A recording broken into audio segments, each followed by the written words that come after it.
बर्बरीक का बलिदान महाभारत के युद्ध से जुड़ी एक महत्वपूर्ण और कम याद घटना है। बर्बरीक महाबली भीम के पुत्र घटोत्कच और नाग कन्या अहिलावती का पुत्र था। बचपन से ही वह वीर, साहसी और पराक्रमी योद्धा था। उसे भगवान शिव से 3 अभेद्य बाणों का वरदान प्राप्त हुआ था, जिससे वह किसी भी युद्ध को मात्र 3 बाणों से जीत सकता था। बर्बरीक ने संकल्प लिया था कि वह महाभारत के युद्ध में केवल कमजोर पक्ष की ओर से लड़ेगा।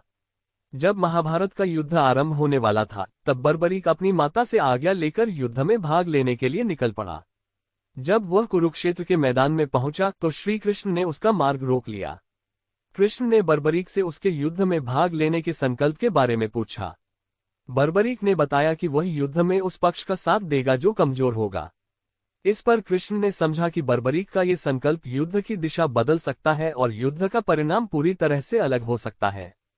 कृष्ण ने बर्बरीक से कहा कि अगर वह दोनों पक्षों को कमजोर होते देखता रहेगा तो वह किस ओर से लड़ेगा। बर्बरीक ने उत्तर दिया कि वह तब भी कमजोर पक्ष का समर्थन करेगा, चाहे वह कोई भी हो।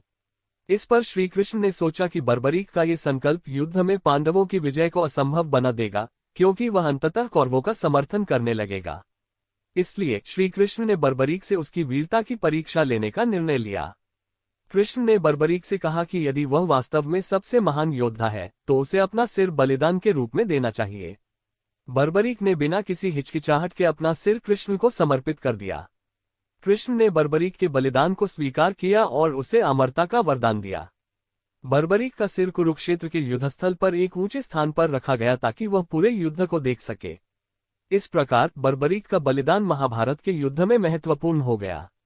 बर्बरीक का ये बलिदान हमें ये सिखाता है कि युद्ध में केवल शारीरिक शक्ति ही नहीं, बल्कि नैतिकता और विवेक का भी महत्व होता है। बलिदान की भावना और सही दिशा में शक्ति का उपयोग ही सच्चे योद्धा की पहचान है।